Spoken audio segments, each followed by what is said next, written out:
Write down first numerical of today. For the reaction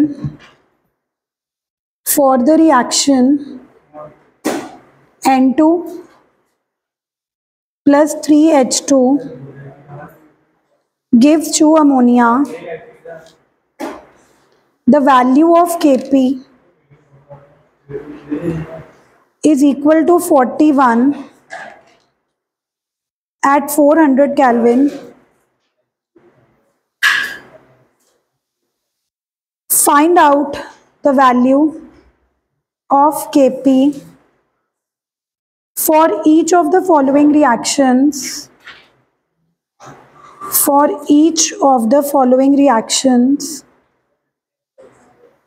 At the same temperature. First is 2 ammonia in equilibrium with N2 plus 3H2. Second is 1/2 N2 plus 3/2 H2 gives ammonia. And the third is 2 N2 plus 6 H2 gives 4 ammonia. हाँ कैमरे वाले हैं, कराऊँ बात? एक minute बात कर लो, एक minute भैया बात कर लो।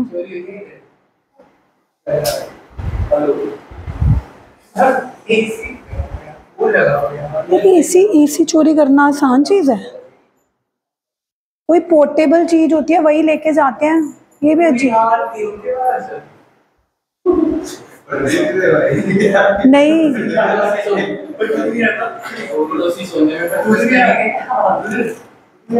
चलो इट्स मधुर पार्थ, चलो करो question. Please know talking. Phone लेने का मतलब यही था कि डिसिप्लिन मेंटेन हो, ये नहीं कि फोन हम बाहर सबमिट करके फिर इनडिसिप्लिन क्रिएट करेंगे। लिखो एक क्वेश्चन है, for the reaction N2 plus 3H2 gives 2 ammonia, the value of Kp is given and you have to find out the value of Kp for each of the following reactions। एक question मैं करके दिखाऊंगी, फिर आप next question खुद try करना।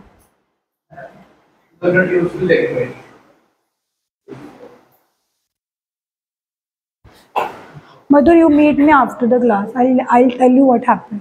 आप बाद में करना, चोरी की बात नहीं है, किसी और वजह से फोन रखे जा रहे हैं, तो I let you know. Partha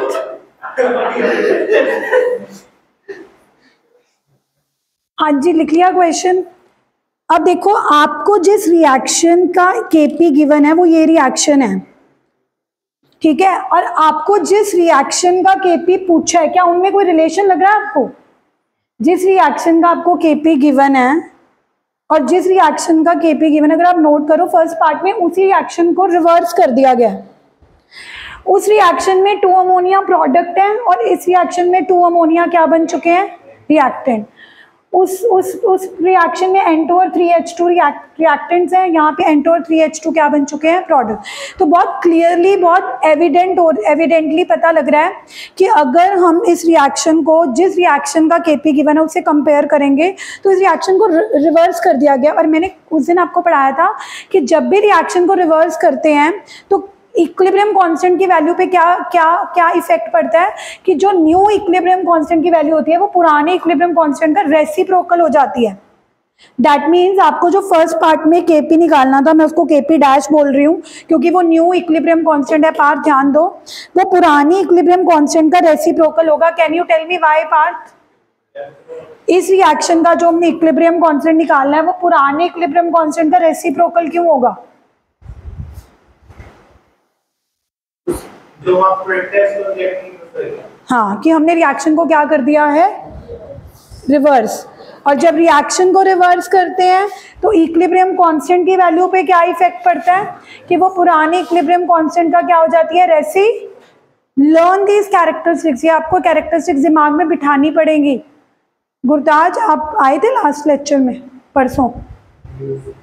देखो आपको एक रिएक्शन दे रखी है N2 plus 3H2 gives ammonia and इस रिएक्शन की आपको Kp की वैल्यू गिवन है। बहुत क्लियरली दिख रहा है कि Kp की वैल्यू कितनी गिवन है। आपको बाहर बुला रहे हैं।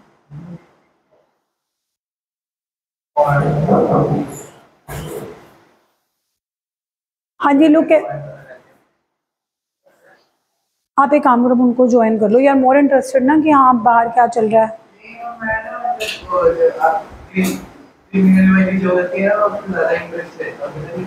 जाओ फिर देख लो किस चीज़ की चोरी हुई है। जब मैं कह रही हूँ किसी चीज़ की चोरी नहीं हुई, आपको फिर भी कुछ ना कुछ बोलना।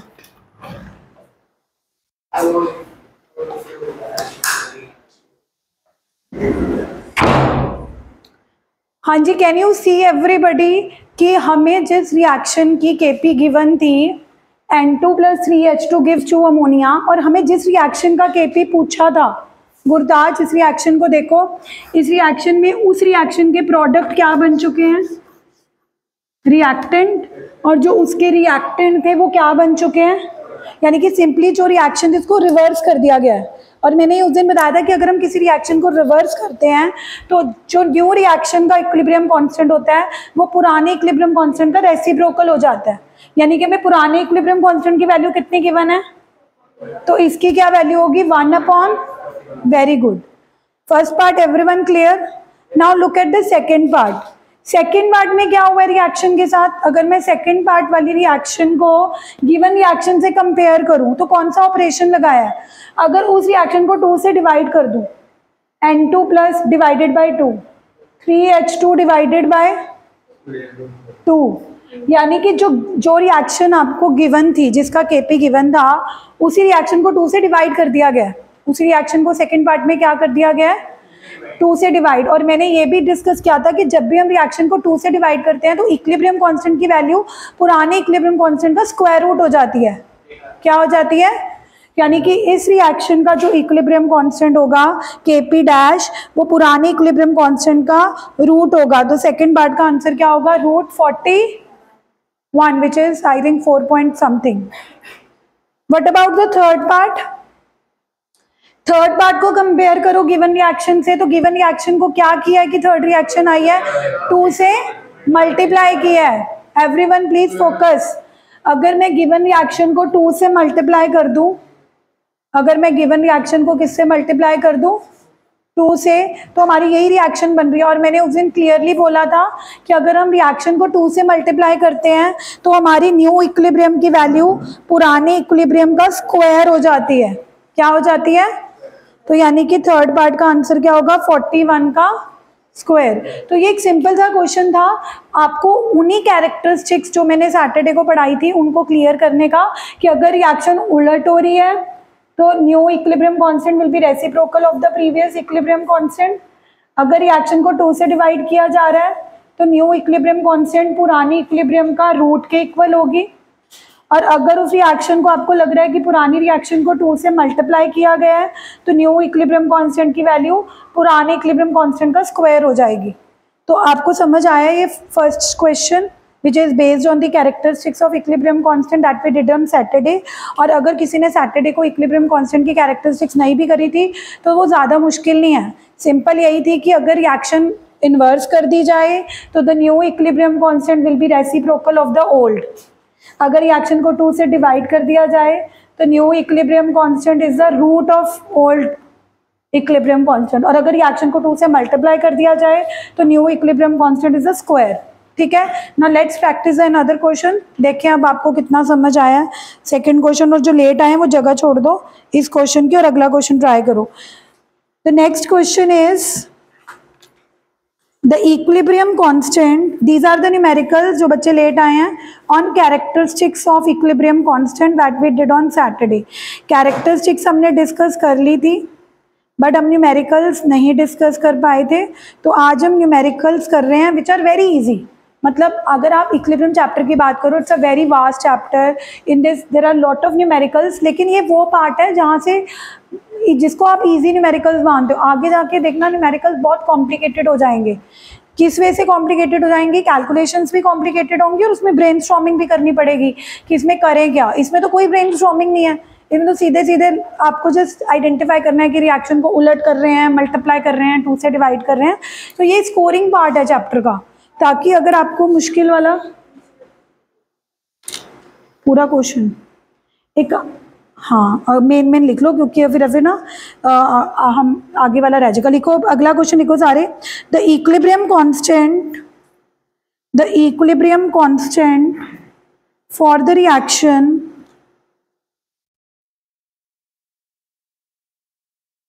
A2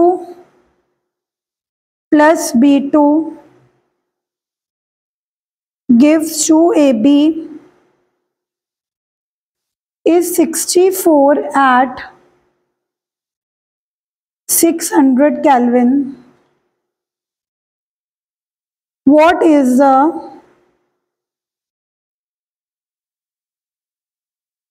equilibrium constant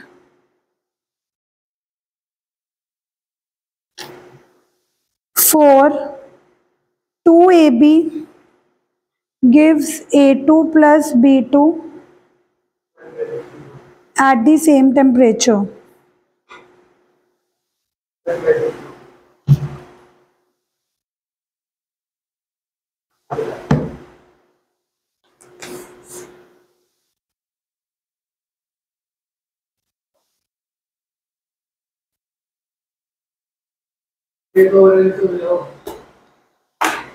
अभी बाई चांस इसमें एक ही ऑपरेशन लगना है ना, तभी आपको लग रहा है कि ओरल सुन लो, अभी मल्टीपल ऑपरेशंस भी लगेंगे। करा रही हूँ।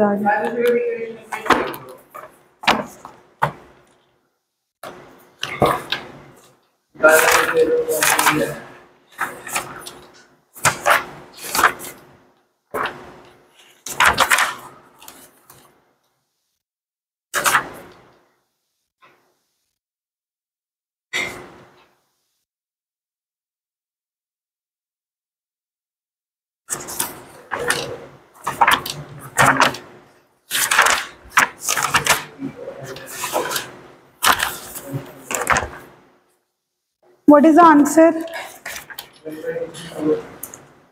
क्योंकि सिंपल इस रिएक्शन को बस जस्ट रिवर्स किया हुआ है एंड नथिंग एल्स।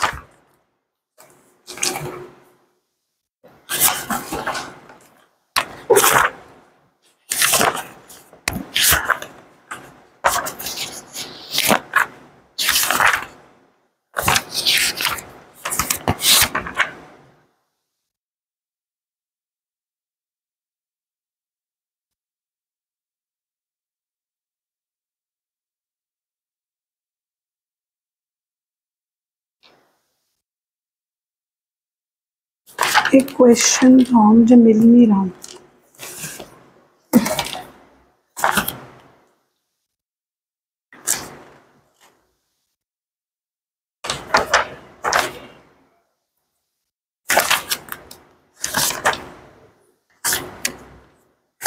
चलो ठीक है, इसका तो सिंपल है, 1 बाय आंसर इज। एक क्वेश्चन है मुझे मिल नहीं रहा मैं, बट अपने आप ही बना देती हूँ। मान लो आपके पास एक रिएक्शन है, A plus 2B gives 3C।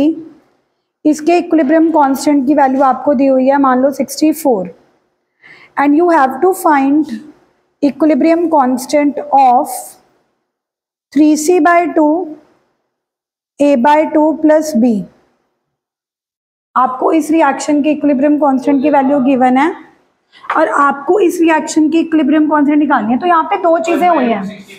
Yes, इसमें एक तो इस रिएक्शन को रिवर्स भी किया हुआ है, क्योंकि प्रोडक्ट रिएक्टेंट बन रहे हैं, रिएक्टेंट प्रोडक्ट बन रहे हैं। तो एक तो इस पे रिएक्शन पे रिवर्स का ऑपरेशन लगाया हुआ है, साथ में इस रिएक्शन को 2 से डिवाइड भी किया हुआ है, क्योंकि पहले 2 नहीं था लेकिन नीचे अब 2 है। तो अगर आपको इसको करना है तो आप बोलोगे, जैसे ये गिवन रिएक्शन है A plus 2B gives 3C, तो स्टेप 1 में रिएक्शन को रिवर्स किया गया है, यानी कि जो गिवन रिएक्शन का Kc 64 था, तो जब आप रिएक्शन को रिवर्स करोगे 3C plus A, 3C gives A plus 2B, तो Kc पे क्या फर्क पड़ेगा, ये रेसिप्रोकल हो जाएगी। But this is not a given reaction, जिस रिएक्शन को आपको केपी या केसी पूछा है उसमें 2 से डिवाइड भी है, यानी कि आपने पहले गिवन रिएक्शन को रिवर्स किया क्योंकि आपको देख के पता लग रहा था कि 3C प्रोडक्ट वाली साइड से कहाँ पे शिफ्ट हो रहे हैं, रिएक्टेंट वाली साइड। बट ये सिर्फ 3C नहीं है ना, जिस रिएक्शन का केसी पूछा ये क्या है 3C बाय, ये क्या है 3C बाय, यानी कि इसमें 2 से डिवीजन भी हुई है। सो जो दूसरे स्टेप में ऑपरेशन लगा है स्टेप 2 में, दैट इज डिवाइड बाय 2। तो जब आप इस रिएक्शन को डिवाइड करोगे तो ये गिवन रिएक्शन बनेगी जिसका इक्विलिब्रियम कांस्टेंट पूछा गया है। तो जब हम डिवाइड करते हैं तो उसका हम क्या ले लेते हैं, रूट। तो आंसर विल बी 1/8। 64 का रूट इज 1/8। तो अगर आप कह रहे हो ना कि हम ओरली कर रहे हैं, ओरली तब चलता है अगर यही क्वेश्चन एमसीक्यू में आए। अगर आपको 2 मार्क्स का आता है तो आपको शो करना पड़ेगा। अगर आप वहाँ सिंपल अपने माइंड में देख लोगे कि रिएक्शन को उल्टाया हुआ है और 2 से डिवाइड किया हुआ है, उल्टाने की वजह से 1/64 और डिवाइड बाय 2 की वजह से रूट 1/64, आंसर इज 1/8। टीचर को आप 1/8 आंसर लिखाओगे, do you think that she is gonna believe कि आपने खुद सॉल्व किया? तो आपको कई बार जस्टिफाई करना पड़ता है। जस्टिफाई करने में आपने सिर्फ 2 ऑपरेशन लिखने हैं कि पहले हमने रिएक्शन को क्या कर रखा है, रिवर्स, क्योंकि 3C प्रोडक्ट किस साइड आ रहे हैं, रिएक्टेंट साइड, और रिएक्टेंट A+2B कहाँ पे जा रहे हैं, प्रोडक्ट साइड। बट ये भी वो रिएक्शन नहीं है जिसका केसी पूछा है, क्योंकि उस रिएक्शन में 2 से डिवीजन भी हुई है। तो the another operation they have done is division bye. तो जब रिएक्शन को डिवाइड किया जाता है तो केसी की वैल्यू पे क्या असर पड़ता है, वो उसका क्या हो जाती है, रूट। सो ऐसा सा क्वेश्चन था जो मुझे बुक में नहीं मिल रहा, जिसमें कई बार मल्टीपल ऑपरेशन लगा दिए जाते हैं, रिवर्स भी कर दिया जाता है, 2 से डिवाइड भी किया जाता है, फिर 2 से मल्टीप्लाई भी कर दिया जाता है, ऐसे बहुत सारे ऑपरेशंस लगा के फिर हमें केसी निकालना होता है। Last question of this topic, because this topic is not that big कि हम इसको और ज़्यादा इस पर न्यूमेरिकल्स करेंगे, तो उसके बाद हम नेक्स्ट टॉपिक शुरू करते हैं। The next question is for the 2 reactions given below, for the 2 reactions given below, the equilibrium constants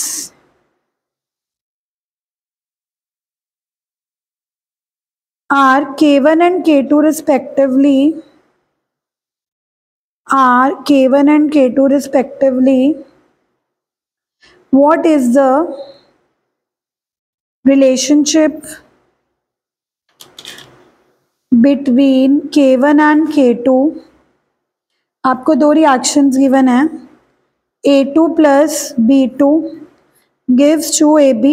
इसके इक्विलिब्रियम कांस्टेंट की वैल्यू K1 गिवन है, 1/3 A2 plus 1/3 B2 gives 2/3 AB। इसका इक्विलिब्रियम कांस्टेंट K2 है और वो ये पूछ रहे हैं कि K2 और K1 में क्या रिलेशनशिप है। वैल्यू नहीं दे रखी K1 और K2 की, you just have to tell कि K1 is equal to K2 is equal to K1। नहीं चाहिए मुझे आंसर, तभी तो कह रहे तू करेगा ही नहीं और नंबर नहीं आएंगे फिर। You have to show। मैं वहाँ पे आके शो कर सकता हूँ। मैं तुम्हें पहले भी एक स्टोरी बताई थी कि एक एलन का स्टूडेंट आता था मेरे पास। He was very very intelligent. He joined in 12th. So what I found that he was he had very good IQ and he was very good, but he didn't know how to write. उसको representation नहीं आती थी, उस वजह से उसके 80s में marks आए थे, जबकि वो डिजर्व 90+ करता था। Though you may be aiming for JEE या कुछ, लेकिन अगर आपको बोर्ड में एग्जाम लेने हैं तो आपको रिप्रेजेंट करना पड़ेगा। फिर उसको ही जस्ट कॉल्ड मी कि मैम मेरे 80s में आ गए। मैंने कहा मुझे रिप्रेजेंटेशन की वजह से ही नंबर कटे आपके, और कुछ नहीं है। अब देखो आपको साफ पता लग रहा है कि जो ऊपर वाली रिएक्शन है उसको 3 से डिवाइड किया गया, तभी नीचे वाली रिएक्शन आई है। ऊपर वाली रिएक्शन और नीचे वाली रिएक्शन को क्लियरली देख के पता लग रहा है कि ऊपर वाली रिएक्शन पे कौन सा ऑपरेशन लगाया है, डिवाइड बाय। तो अगर ऊपर वाली रिएक्शन को डिवाइड बाय 3 किया है तो नीचे वाली इक्विलिब्रियम कांस्टेंट का वैल्यू पुराने वाले क्या 1 रूट्स को, जैसे अगर हम 2 से डिवाइड करते हैं तो जो नीचे वाली रिएक्शन का इक्विलिब्रियम कांस्टेंट होता है वो पुराने वाले इक्विलिब्रियम कांस्टेंट का स्क्वायर रूट क्यों होता है? बिकॉज दैट मीन्स कि हम उसकी पावर 1/2 ले रहे हैं। लेकिन अगर किसी रिएक्शन को 3 से डिवाइड किया गया है तो उसका जो इक्विलिब्रियम कांस्टेंट होगा वो पुराने वाले इक्विलिब्रियम कांस्टेंट का क्यूब रूट होगा। क्या होगा? क्योंकि यही होता है ना, 2 से डिवाइड कर रहे हो तो square root, that is power 1/2। 3 से डिवाइड करोगे तो new equilibrium constant will be पुराना इक्विलिब्रियम कांस्टेंट की पावर 1/3। ऐसे अगर 4 से डिवाइड कर रहे होते तो new equilibrium constant K2 K1 के किसके इक्वल होता? K1 की पावर 1/4। ओके, सो ये सिंपल था क्वेश्चन। MCQ में तो बहुत इजीली आ जाएगा, नहीं तो अगर इस ऑब्जेक्टिव में आया तो आपको यही लिखना पड़ेगा कि we are applying the operation divide by 3। जब भी डिवाइड बाय 3 करते हैं तो new equilibrium constant is 1/3 power the old equilibrium constant, that is the cube root, उसका क्यूब रूट लेना। ओके, चले आगे।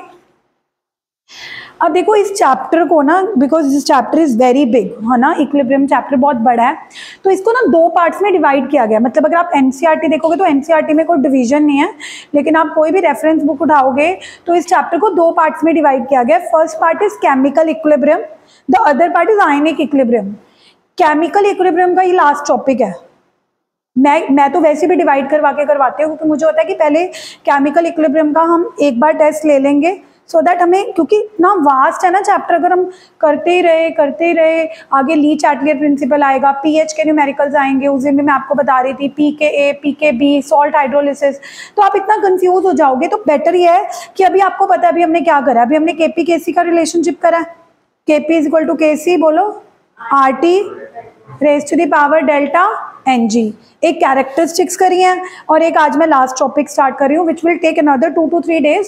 बट पॉइंट इज आपको क्लियर हो जाएगा कि केमिकल इक्विलिब्रियम में यही 4 टॉपिक्स हैं। फिर आप उसको प्रिपेयर करके अच्छे से टेस्ट दे दोगे, क्योंकि इसके आगे आयनिक इक्विलिब्रियम में भी न्यूमेरिकल्स आएंगे, तो you will not mess them up. ठीक है, तो this is the last topic of Lee Chatelier principal भी है इसमें, नॉट टुडे तो चल है ही है। वैसे केमिकल इक्विलिब्रियम का भी ये एप्लीकेशंस जो हैं, कैलकुलेशन, लास्ट टॉपिक, हाँ नहीं 2 टॉपिक्स हैं अभी भी केमिकल इक्विलिब्रियम के, एक ली चैटलियर प्रिंसिपल और एक एप्लीकेशंस ऑफ इक्विलिब्रियम कांस्टेंट। ठीक है, करे कितने हैं? जो लोग नहीं आए हैं, मैंने लेक्चर वाइज यूट्यूब में लेक्चर्स अपलोड भी किए हैं। वी स्टार्टेड विद कि इक्विलिब्रियम होता क्या है, हमने पहला दिन और आई थिंक अगला दिन भी इंट्रोडक्शन पे इन्वेस्ट किया था। उसके बाद हमने शुरू करा था इक्विलिब्रियम कांस्टेंट की डेरिवेशन से कि Kc क्या होता है, product upon reactant each raise to the power stoichiometry coefficient. फिर हमने कहा था कि कभी कभी रिएक्शन में हम Kc निकालने की जगह क्या निकाल लेते हैं, Kp, क्योंकि हमें कॉन्सेंट्रेशन की जगह प्रेशर गिवन होता है। फिर हमने एक डेरिवेशन करी थी जो एग्जाम में हर बार आती है, that is derive Kp = Kc bracket में RT raise to the power delta Ng। उसके न्यूमेरिकल्स भी प्रैक्टिस करे थे, and I think I just give 2 numericals for home. 2 ही न्यूमेरिकल दिए थे क्योंकि बुक में 2 ही दे रखे थे, and then we did the characteristics. Characteristics are pretty easy कि रिएक्शन को रिवर्स कर दो, इक्विलिब्रियम कांस्टेंट पे क्या फर्क आएगा। ठीक है, अब जो हमारे 2 मेजर टॉपिक केमिकल इक्विलिब्रियम के रह गए हैं, they are the application and le Chatelier principle. उसको करके ना will conduct a test coming Sunday. अभी आज मंडे है, take whole week.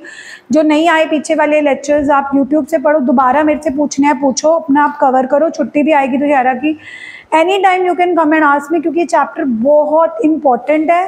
And it's like कि बच्चे 2 चैप्टर से ही डरते होते हैं 11th में। एक थर्मोडाइनमिक्स, वो आपका पहले ही बहुत मतलब अच्छे से नहीं हुआ बिकॉज सबके एग्जाम्स चल रहे थे, तो वो चैप्टर तो चलो दोबारा मैं रिपीट करवाऊंगी, बट ये चैप्टर क्योंकि ढंग से हो रहा है, अब आप सबके एग्जाम्स खत्म हो चुके हैं, तो आपको you have to prepare it right now, ताकि आपका इक्विलिब्रियम की हालत थर्मोडायनामिक्स वाली ना हो।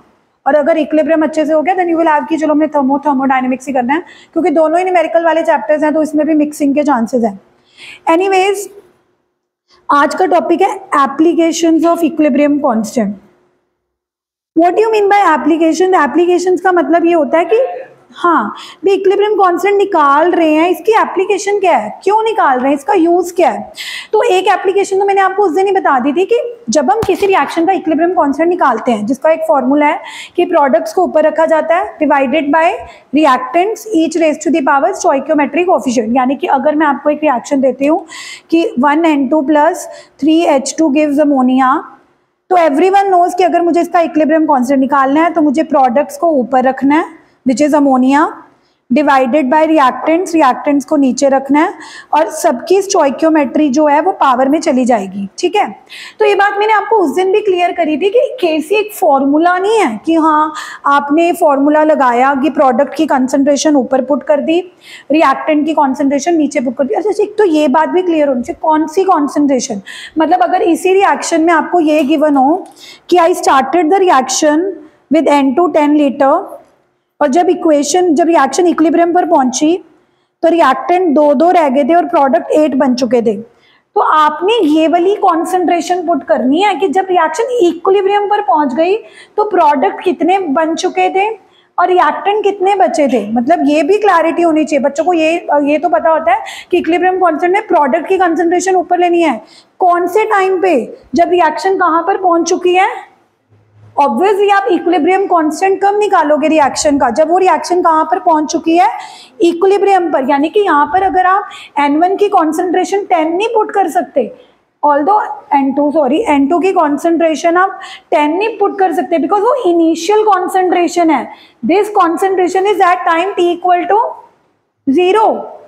हम जब इक्विलिब्रियम कांस्टेंट निकाल रहे, इक्विलिब्रियम कांस्टेंट रिएक्शन के इक्विलिब्रियम के बारे में नॉलेज देता है कि जब रिएक्शन इक्विलिब्रियम पर पहुंची तो अमोनिया कितना बन चुका था। तो ऑब्वियसली आप पुट करोगे कि 8 बन चुका था और N2 कितना बचा था 2। अब आपने सॉल्व करी 64/4, एक आपके पास वैल्यू आ गई 16 विच इज अ गुड वैल्यू। अगर Kc की वैल्यू ग्रेटर देन 1 आ रही है, इसका सिर्फ इतना मतलब है कि अगर Kc की वैल्यू 16, 20 ग्रेटर देन 1 आ रही है, इसका मतलब है कि न्यूमरेटर वाला पार्ट ज्यादा रहा होगा, न्यूमरेटर वाला पार्ट ज्यादा रहा होगा। और न्यूमरेटर वाला ज्यादा पार्ट रहने का मतलब है न्यूमरेटर में कौन आ रहे हैं, प्रोडक्ट, कि जब रिएक्शन इक्विलिब्रियम में आई होगी तो प्रोडक्ट काफी ज्यादा बन चुके होंगे which is a good thing.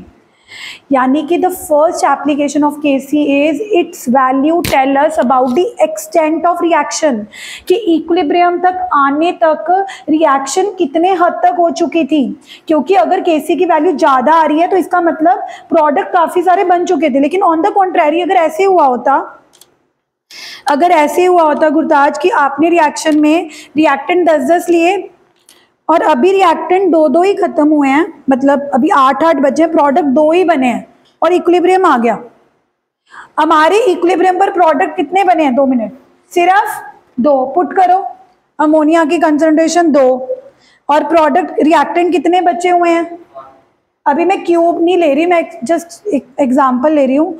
तो आपने सॉल्व किया, मान लो आपके पास वैल्यू आ गई 1/16। तो यहाँ से आपको क्या आइडिया हुआ कि Kc की इतनी वैल्यू कम आ रही है। कम आने का मतलब है कि ऊपर वाला पार्ट कम बना है, नीचे वाला पार्ट ज्यादा है। नीचे कौन होते हैं, रिएक्टेंट्स। तो this is not a good thing. आप कोई भी रिएक्शन कर रहे हो, रिएक्टेंट बहुत सारे बचे रह गए और प्रोडक्ट थोड़ा ही बना और रिएक्शन इक्विलिब्रियम में आ गई, तो आपकी कंपनी तो घाटे में चली जाएगी। प्रोडक्ट बन ही नहीं रहा, रिएक्शन में इक्विलिब्रियम आ रहा है। तो that day only I told you that Kc सिर्फ एक नंबर नहीं, एक वैल्यू नहीं है। इसकी वैल्यू से इंडस्ट्रियलिस्ट को और बहुत सारे साइंटिस्ट को ये आइडिया होता है कि क्या इस रिएक्शन में इक्विलिब्रियम जल्दी अचीव हो रहा है, which is not a good thing, या लेट अचीव हो रहा है। लेट अचीव होने का मतलब है कि जब बहुत सारे प्रोडक्ट बन चुके हैं। सो नेचुरली फर्स्ट एप्लीकेशन कुछ नहीं है, फर्स्ट एप्लीकेशन में कोई आपको न्यूमेरिकल सॉल्व नहीं करना, सिंपल आपको Kc की वैल्यू निकालनी है और Kc की वैल्यू से जज हो जाएगा। First application of equilibrium constant is, first application आपको ये बताती है कि वैल्यू ऑफ Kc, जब आप Kc निकालते हो, it gives us the extent of reaction. मतलब ये हमें बताती है कि रिएक्शन किस हद तक हो चुकी थी जब इक्विलिब्रियम आया। क्या अभी स्टार्ट ही हुई थी कि इक्विलिब्रियम आ गया, फिर तो अभी रिएक्टेंट सारे के सारे बचे हुए हैं, प्रोडक्ट थोड़े ही बने हैं, तो Kc की वैल्यू बहुत कम आएगी। सो अ लो वैल्यू ऑफ Kc, अगर आपकी लो वैल्यू आ रही है Kc की, तो इससे क्या इंडिकेट हो रहा है कि equilibrium has achieved at very early stage of reaction। मतलब अभी रिएक्शन थोड़ी सी हुई है but a high value of Kc।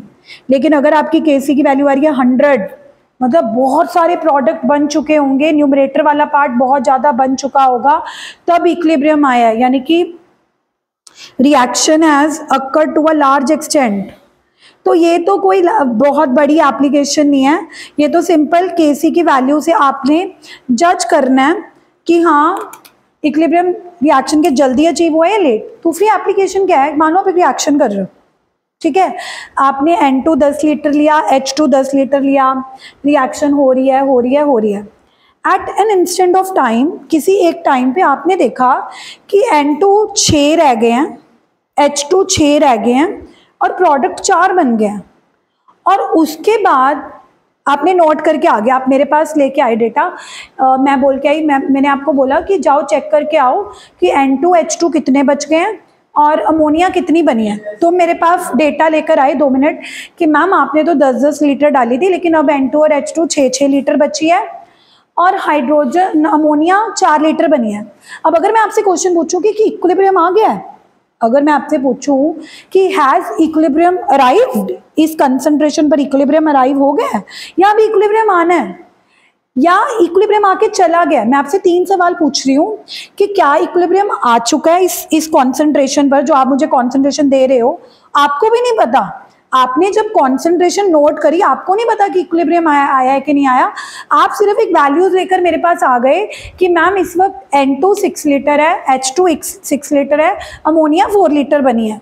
अब अगर मैं आपसे पूछती हूँ कि क्या इस कॉन्सेंट्रेशन पर, जो कॉन्सेंट्रेशन आप मुझे दे रहे हो, इक्विलिब्रियम आ चुका है, is this the equilibrium concentration, तो आप कैसे पता लगाओगे? How will you come to know कि एट अ गिवन टाइम, किसी भी रैंडम टाइम पे आप चले जाओ और कॉन्सेंट्रेशन नोट करके आ जाओ, तो आपको कैसे पता लगेगा कि जिस वक्त आप कॉन्सेंट्रेशन नोट करके आए हो, क्या उस वक्त इक्विलिब्रियम आ चुका है या अभी इक्विलिब्रियम आना है या इक्विलिब्रियम आके चला गया? तो आपने क्या करना है, जब भी आपसे क्वेश्चन में ये पूछा जाए कि आपको कोई रिएक्शन दी हुई है A + B गिव C, और किसी भी टाइम पर आपको ये नहीं बताया कि इक्विलिब्रियम आ गया, अगर बता ही दिया जाएगा फिर पूछेंगे क्या?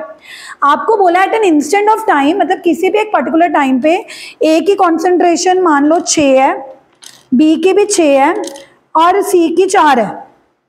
हैज इक्विलिब्रियम अराइव्ड, तो आपने क्या करना है, क्योंकि आपको पता नहीं है कि इक्विलिब्रियम आया है, तो आपने ना KC नहीं निकालना, आपने QC निकालना है।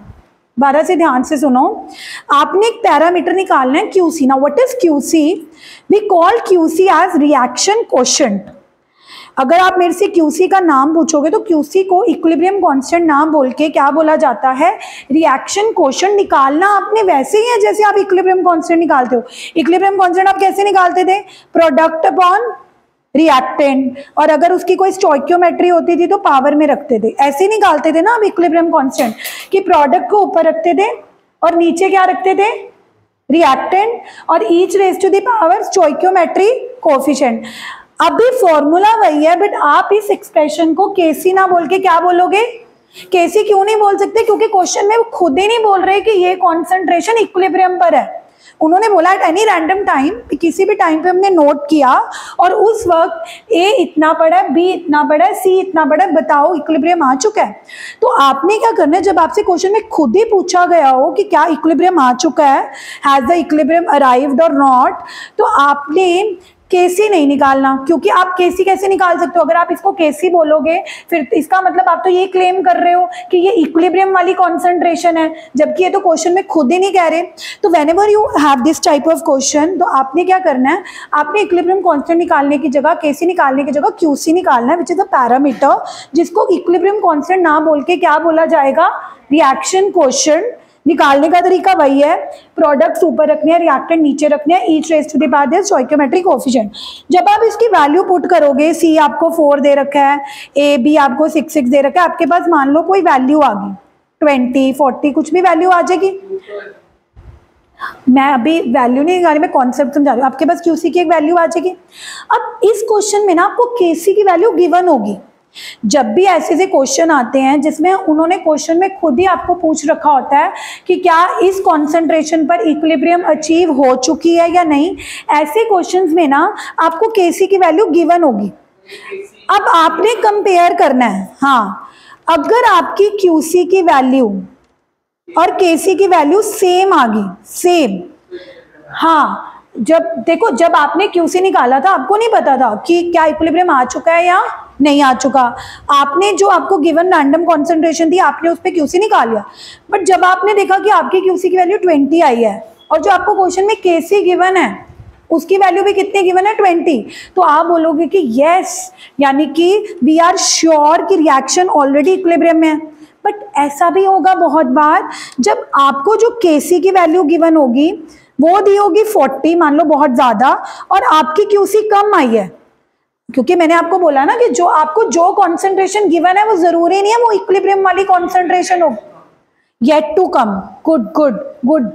अगर आप कॉन्सेंट्रेशन जो आपको क्वेश्चन में गिवन है आपने वो पुट करके क्यूसी निकाला है ना, और आपकी आ रही हूँ जो क्यूसी की जो वैल्यू आई वो कम आ गई, इसका क्या मतलब इंटरप्रेट कर रहे हो कि अभी इक्विलिब्रियम आना है, अभी आप पीछे ही हो, अभी प्रोडक्ट अभी बनने हैं इक्विलिब्रियम तक पहुंचने के लिए।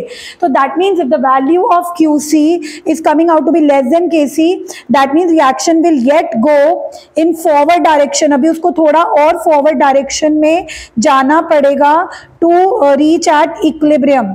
और अगर कहीं मान लो आपकी केसी की वैल्यू 40 थी और आपको जो कॉन्सेंट्रेशन दे रखी है उस पे आपकी क्यूसी बड़ी आ गई, ऐसा भी कभी केस आएगा व्हेन क्यूसी यानी कि जो कॉन्सेंट्रेशन आपको क्वेश्चन में गिवन है जिसकी वैल्यूज पुट करके आपने क्यूसी की वैल्यू निकाली है वो इक्विलिब्रियम कांस्टेंट की वैल्यू से भी बहुत ज्यादा आगे, इसका मतलब है कि इक्विलिब्रियम आके बहुत आगे चला गया है।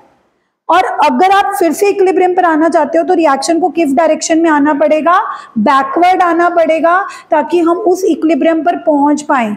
तो रिएक्शन को कहाँ पे आना पड़ेगा, बैकवर्ड। ये तीनों एनालाइज करो केस, मैं 2 मिनट में आ रही हूँ, फिर हम इसके न्यूमेरिकल्स करके देखते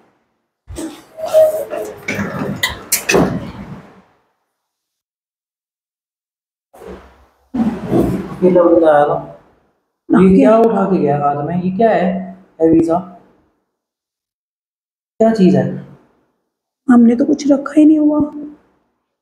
टैबलेट वगैरह तो लेके जाते हैं। टैबलेट मैं लाती नहीं यहाँ हाँ, ये पे। भी कभी कभी आता है, कभी टैबलेट नहीं कभी कभी, अब तुम रोज लेके जाते मतलब हैं तभी पड़ा है यहाँ पे। ये देखो, ये 1:25 में एंटर किया, ये आया है सैटरडे रात को। अच्छा कल भी तो ऑफ थी ना, तभी कल पता ही नहीं लगा। पहले इसने 1:25 पे होता है अंदर, ये देखो पहले उधर वॉशरूम में हाथ होता है, इधर देखता है फिर खोलता है। कोई भैया टाइप ही लग रहा है ना, भैया ही लग रहा है, लेबर वाला लग रहा है भाई, है ना। और भैया पता है कहाँ लगे हुए हैं, सामने शीना आंटी के घर लगे हुए हैं।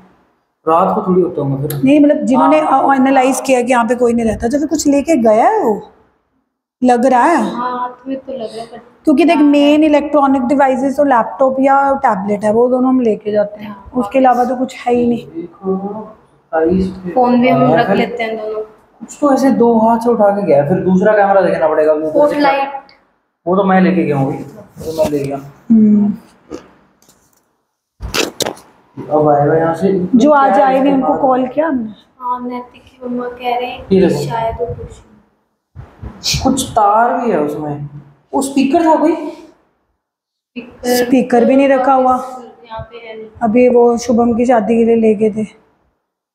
वो इसके बाद सिर्फ 2 मिनट के लिए आया, कुछ अंदर से लेके चला गया। मेरे को अंदर लगता है वाले इसके बाद कैमरा में नहीं शो हो रहा। हाँ वो शो करूँगा ना, वो एक एक करके देखने पड़ रहे हैं कैमरा से, स्क्रीन होती तो दिख जाता ना कौन सा कैमरा होगा अंदर वाला, क्या अंदर है। बट ये है कि उसने कवर कर रखा, पर को ये तो नहीं पता लग पाएगा ना कि वो कौन। दुनिया में से पता लग गया, ये भाई पता लग जाएगा ना क्या है।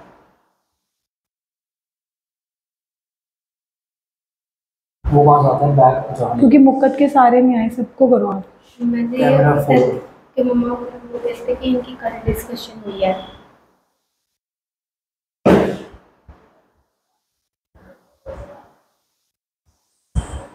ये चल रहा है ना अच्छे से, वही टाइम देख लेते हैं कितने मिनट हो गए। 1:25 इधर से ही उठा के क्या होगा कुछ, हाँ, उठा के तो यहीं से गया, यहीं पे ही होगा।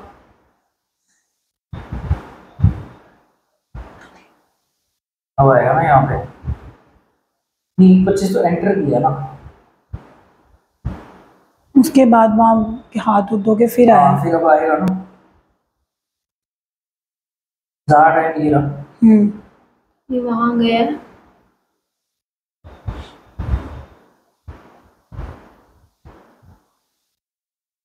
बट लेक्चर्स में कुछ नहीं पढ़ाई। देखते हैं ना क्या उठा है। फिर ये तो ऐसा लग रहा है कुछ स्पेशली उठाने आया था, उसको पता है क्या चीज कहाँ पड़ी है। ये देखो, मास्क नहीं होता है। मास्क ये तो ऐसा लग रहा है कुछ स्पेसिफिकली कुछ रखा जैसे हुआ अपना ही कुछ रखे गया, हाँ है ना? हमें जैसे तुम पता होगा आते या हो, तो जो चीज रख के गया है। नहीं फिर रखने भी तो कभी आया होगा ना। वो चीजें खा के चला गया ना। हाँ वो तो ऐसे ही लग रहा है देख के, जैसे इसकी कोई चीज हो, क्योंकि हाँ। हमारा तो कुछ पड़ा ही नहीं है। ऐसा तो नहीं कि वहां से कुछ रख जाता हो इधर से काम करते हुए। कहाँ पे लेक्चर स्टैंड में कैसे रखे जाता? आंटी लगे इधर से। नहीं पर रखने के लिए तो गेट खोलेगा, आएगा। या तो उससे पहले वाली चेक करनी वो तो पड़ेगी। छुपाई हुई चीज है साफ, ऐसे वहीं तो से उठा के लेके गया। मतलब बट ये कितना पहले- स्केरी है यार ये। अभी इनके और लगे हुए हैं अभी भी? पहले तो काफी दिन लगे हुए थे, आज तो नहीं टाइल्स है। वगैरह का अब लगे हुए हैं? नहीं। खुला नहीं पड़ा दरवाजा अभी? पहले वाली चेक करनी पड़ेगी, पहले का बैटर होगा।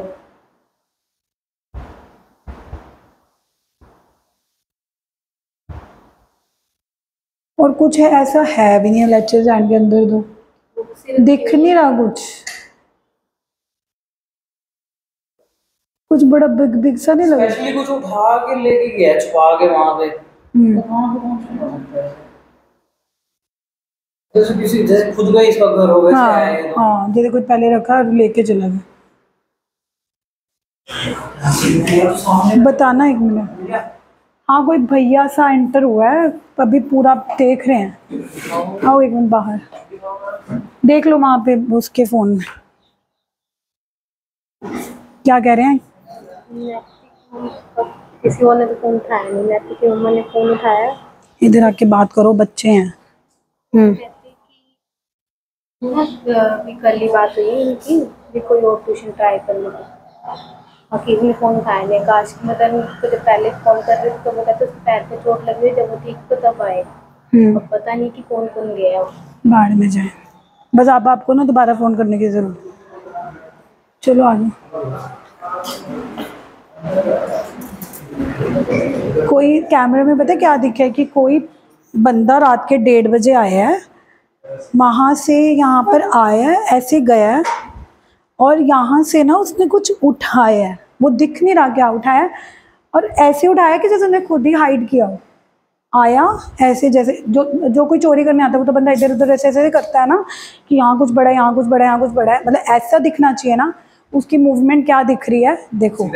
हाँ ये देख, ऐसे ओपन करके ऐसे आया, ऐसे गया और फिर नोवेयर, बस ऐसे गया और ऐसे निकाल के फिर चला गया। और वो हमें दिख नहीं रहा कैमरे में, क्योंकि ऐसा क्या, क्योंकि मैं यहाँ पे कोई भी इलेक्ट्रॉनिक डिवाइस तो छोड़ती नहीं, ना हम लैपटॉप छोड़ते हैं, ना टैबलेट छोड़ते हैं, ना फ़ोन छोड़ते हैं, बट यहाँ पे तो बुक्स ही पड़ी हैं। एंड इट्स नॉट कि उसने उठाया गया है, स्केरी ये है कि जैसे उसने खुद ही रखा हो और फिर वो खुद उठाकर ऐसे। एक ब्लैक बॉक्स नहीं पड़ा होता था, काला डब्बा। अच्छा वो तो इन्वर्टर का वो था। हाँ मेरे को याद है, काला डब्बा पड़ा होता है, ब्लॉग में भी होएगा किसी देखो।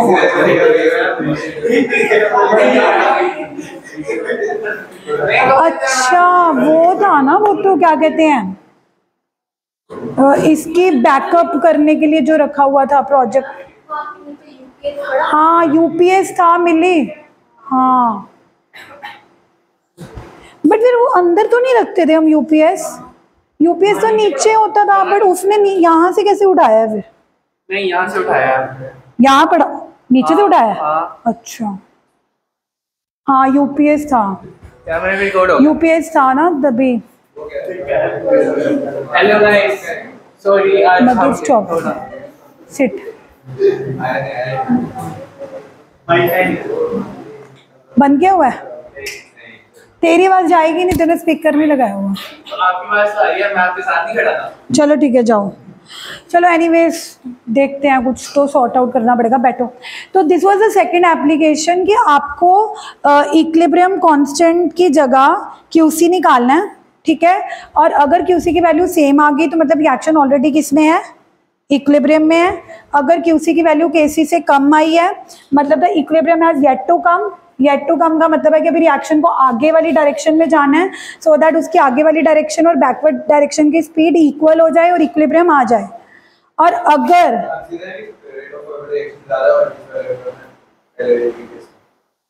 हाँ मतलब पता है क्यों क्यों नहीं लिख सकते, क्योंकि क्वेश्चन इस तरह से आता है सूर्य कि predict the direction in which reaction is going. आप लिख सकते हो कि इसका मतलब कि फॉरवर्ड रिएक्शन की रेट कम है, बट क्वेश्चन ऐसे आता है कि किस डायरेक्शन में रिएक्शन जाएगी। तो अगर क्यूसी कम है तो उसको फॉरवर्ड डायरेक्शन में जाना पड़ेगा ताकि वो इक्विलिब्रियम तक पहुंच जाए, और अगर क्यूसी की वैल्यू ज्यादा आ रही है तो मतलब किस डायरेक्शन में जाना पड़ेगा, बैकवर्ड। ठीक है, तो लेट्स राइट द न्यूमेरिकल्स। पहले ये 2 एप्लीकेशंस करवाई हैं, अभी तीसरी बहुत मुश्किल है, पहले इसकी लिखते हैं। पहले हेडिंग डाल दो applications, please put the heading applications of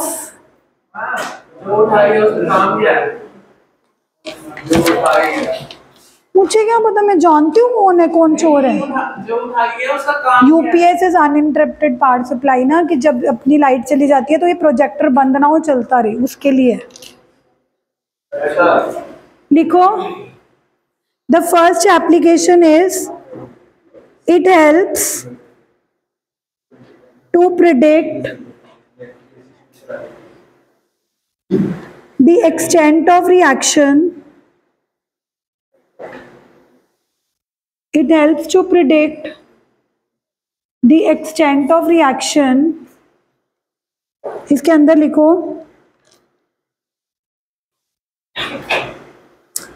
the value of Kc, the value of Kc मैं तो रिकॉर्डिंग में सारी जगह शेयर मार दो, बंदे को पकड़ के कुटेंगे यही ट्यूशन पे, प्रोजेक्टर में वीडियो भी बनाएंगे उसमें। is a measure of the completion of reaction। बाकी दूसरी ट्यूशन में ना रोला मत डालना, कोई इतना बिग डील नहीं है। ऑब्वियसली जिस घर में आगे पीछे ताला लगा हो तो वो ऑब्वियसली वल्नरेबल होता है। ऑब्वियसली किसी घर में ताला लगा होगा तो लोग कहेंगे कि चलो चोरी करो, बस। अब हम यहाँ पे कोई रेंट पे लोग रखने के लिए कुछ भी कर लेंगे, उसकी आप बस अब रोला मत डालना बाहर जाके कि वहाँ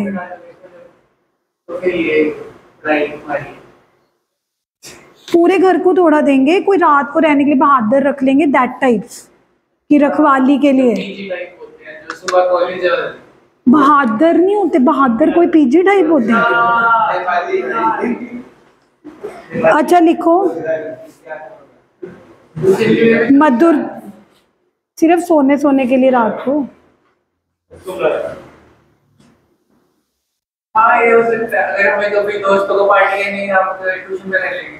larger the value of, Madhur please चुप कर जा, तूने पढ़ना नहीं पढ़ना औरों को पढ़ने दे, नहीं तो मैं बाहर निकाल दूंगी।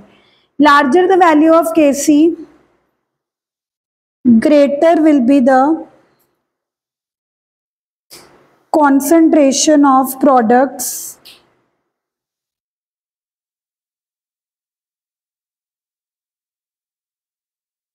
than reactants,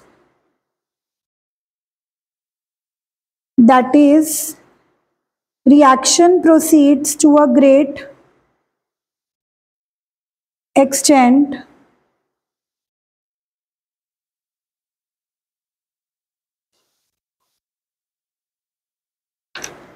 and smaller the value of Kc,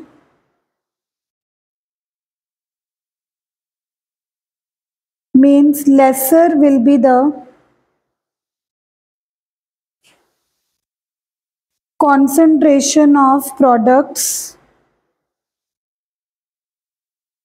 than reactants, that is reaction proceeds to a small extent.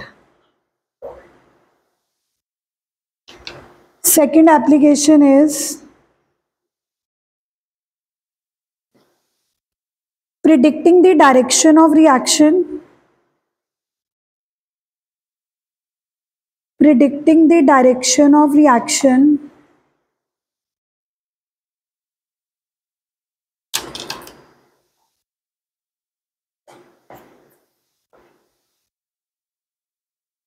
at any given concentration,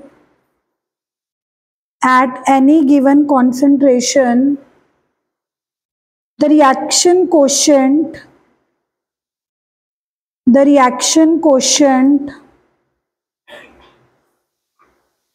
Q is calculated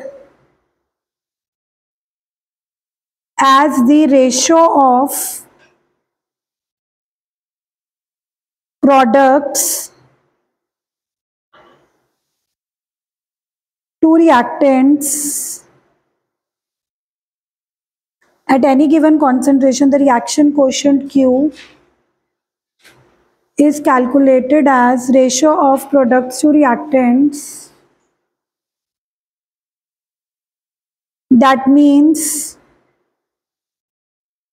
QC, if defined as the same way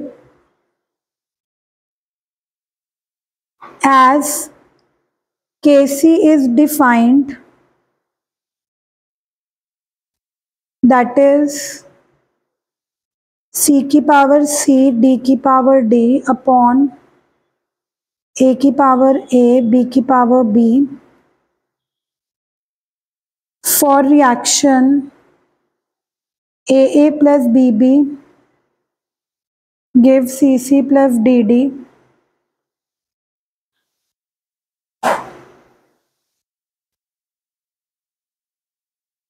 Case 1, if QC is equal to Kc, the reaction is already at equilibrium.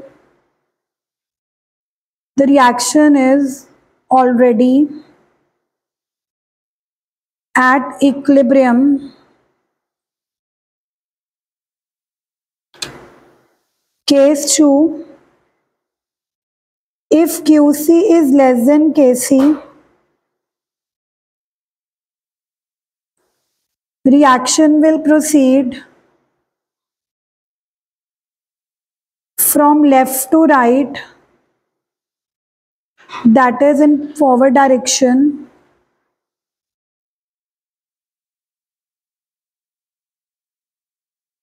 Case 3, if QC is greater than Kc, reaction will proceed from right to left, that is backward direction.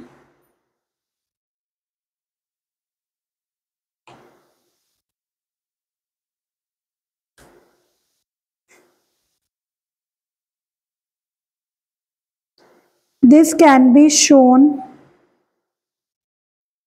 in diagram form.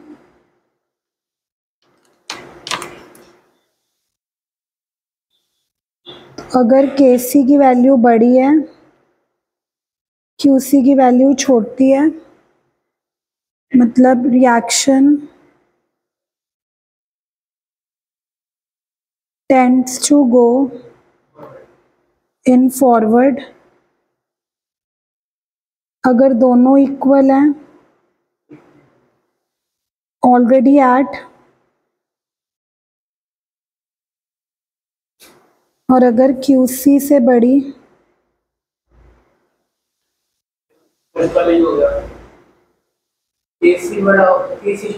अच्छा, अब QC बड़ा है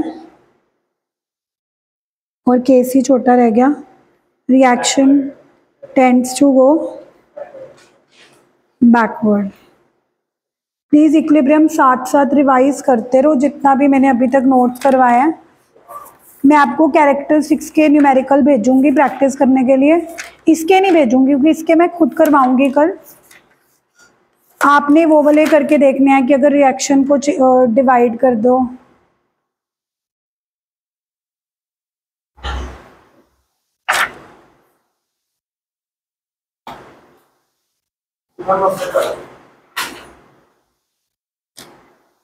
ठीक है. अभी मैं आज आपको कोई इनके न्यूमेरिकल्स नहीं दूंगी क्योंकि इसके मैं खुद प्रैक्टिस करवाऊंगी. इसको बंद कर दो.